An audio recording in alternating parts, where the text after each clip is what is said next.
আমির হোসেন তালুকদার। উনি দীর্ঘ ৩০ বছর আগে হচ্ছে যে মালয়েশিয়া গিয়েছিল কর্মসংস্থানের জন্য, এবং পরিবার সূত্রে যেটা জানতে পেরেছি যে ২৭ বছর তার সাথে কিন্তু পরিবারের কোনো যোগাযোগ ছিল না।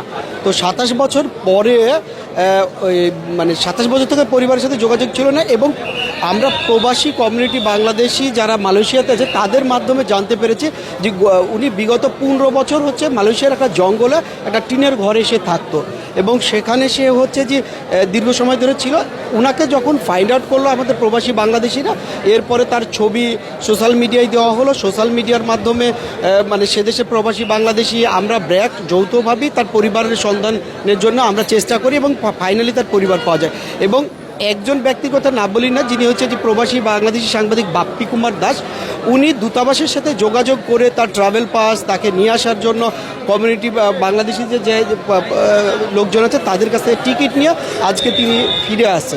এবং ব্র্যাকের পক্ষ থেকে আমরা নিশ্চিত করতে চাই যে ওনার চিকিৎসা এবং পরবর্তী পুনর্বাসনের জন্য আমরা ব্র্যাক সহযোগিতা করব, এবং আজকে তার এখান থেকে বিমানবন্দর থেকে যাতে নিরাপদে বাড়ি পৌঁছাতে পারে সেই ব্যবস্থা আমরা করেছি। এই যে আমাদের অনেক কর্মীরা এইভাবে আসেন, হুইল চেয়ারে করে আসেন, শেষ সময় কোনো কিছু করার থাকে না, আপনারা সেখানে রিসিভ করে আমাদের স্বজন পর্যন্ত নিয়ে আসেন। এর পরবর্তীতে আপনাদের আমাদের প্রত্যেক জেলায় প্রবাসী কল্যাণ সেন্টার আছে। এই সেন্টারের মাধ্যমে এরা আবেদন করলে বা যোগাযোগ করলে আমরা পরবর্তী সহযোগিতা করে থাকি। ঠিক আছে। আর আজকে যে আসলো উনি, আমাদের জেলা সেন্টার আছে শরীয়তপুরে, হ্যাঁ, যেটা ওই জায়গার মাধ্যমে তাকে সাহায্য সহযোগিতা সব ধরনের সরকারের পক্ষ থেকে করা হবে। এবং এই যে আনার বিষয়ে যে প্রবাসী কল্যাণ মন্ত্রণালয় ওয়েজার্নাস কল্যাণ বোর্ড যিনি আছে, অনেক চেষ্টার মাধ্যমে তাকে দেশে ফিরে নিয়ে আসছে।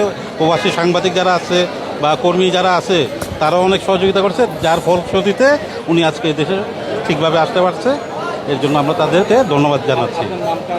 আমার নাম মোহাম্মদ শওকত আলী, উপসহকারী পরিচালক, শিফট ইনচার্জ, প্রবাসী কল্যাণ ডেস্ক।